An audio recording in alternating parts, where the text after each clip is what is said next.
So first, welcome and thank you for the honor of kicking off the conversation this year at the Water Forum. And I'd like to do something, probably a little different in that, not talk about water to begin with. And it's something that we really challenge ourselves as a management team at DEP, is to actually start the day off by talking about people. All right, people are what make a difference. People is what make this room special and is what made this organization so relevant and powerful. At the agency, we're blessed with 3,000 of the most passionate, talented natural resource specialists, I think, in the world.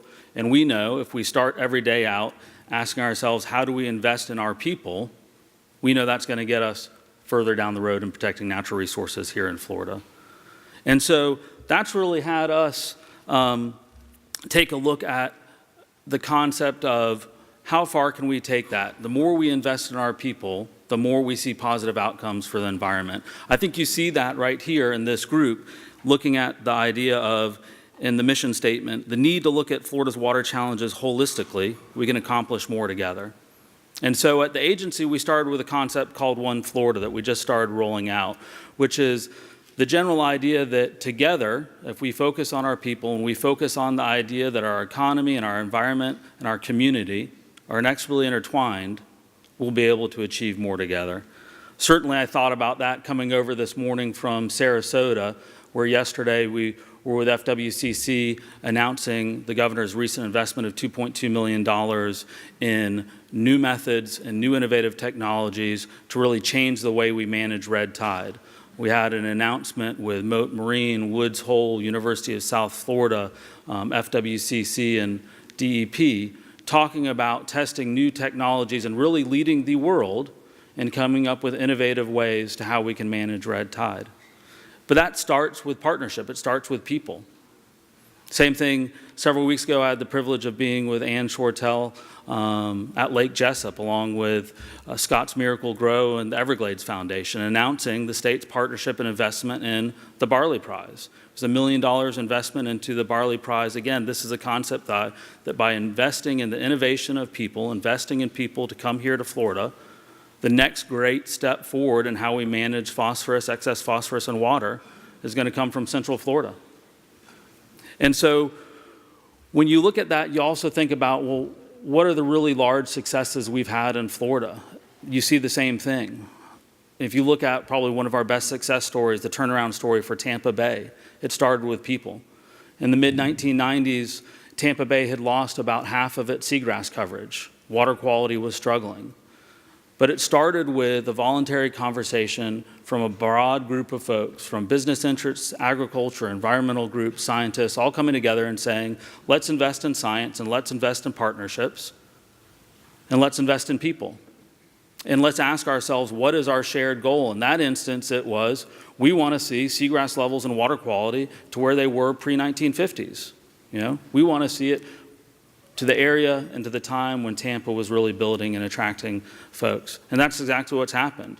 This year we have greater seagrass coverage than there was in 1950s. It's a turnaround story really known around the world.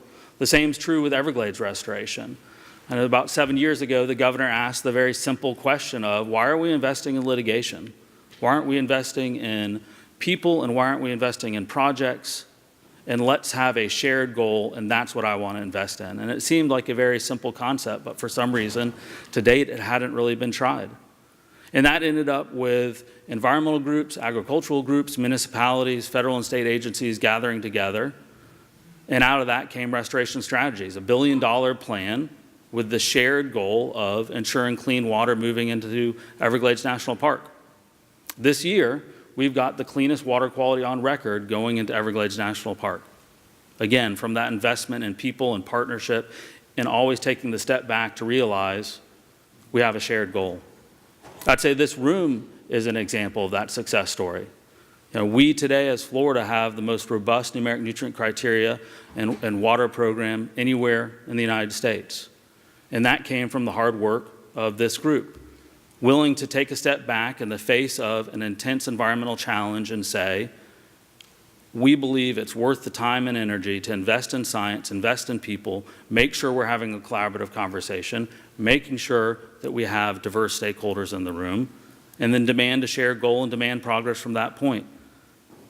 And great success came from that. I mean, I would challenge you to think of a single city in Florida that's not defined or did not originate from our natural resources. Orlando itself sprung up because of the fertility of the soil. You know, it used to be the citrus capital of Florida. Our lakes and rivers really brought the settlers for Orlando here. And it's still tied to our natural resources. Tourism, you know, our largest industry, along with agriculture, are inexorably intertwined with our natural resources and dependent on those being sustainable. And I think when you look at our communities, you realize you can't unintertwine those. You can't separate the economy from the environment. You can't separate the community from its cherished natural resources, and nor should you try. And the inverse of that, and really the concept behind One Florida, is that if you look at that holistically, just like this group is doing with water policy, you will always be able to achieve more together more quickly.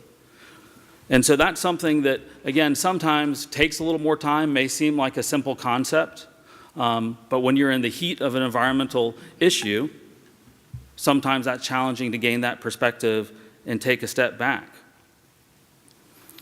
And so we would challenge this group to continue to stand out, to do the things that it's done, to join people together for water policy, but also be very intentional about capturing that wonderful thing you do. You know, we hope you'll adopt the moniker of One Florida and talk about how you draw people together for the betterment of Florida.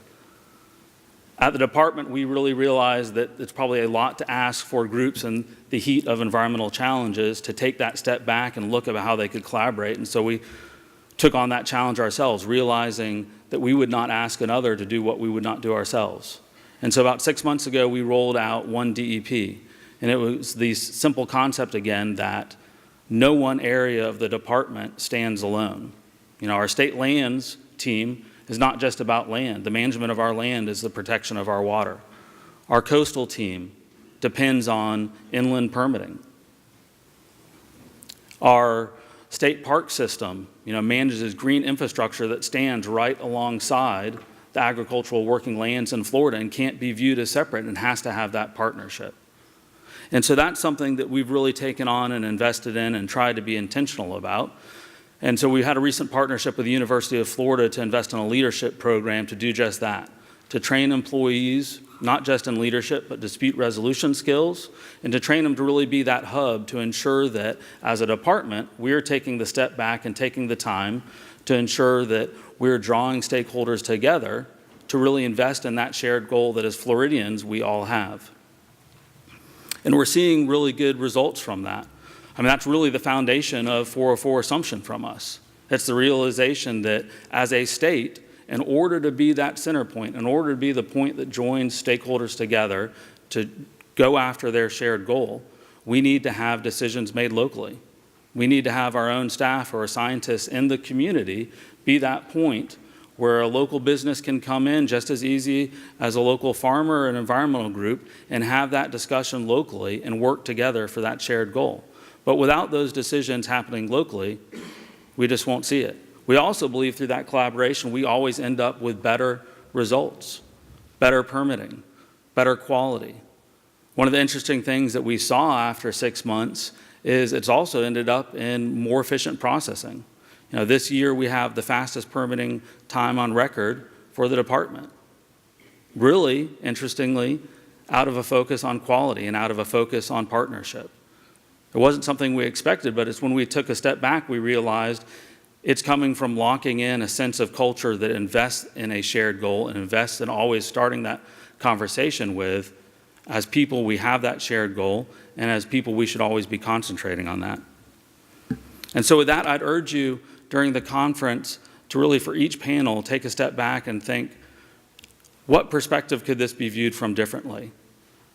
Also think, how could the Department of Environmental Protection better situate itself at the table to provide more, challenge us to be a better partner, to be a better hub?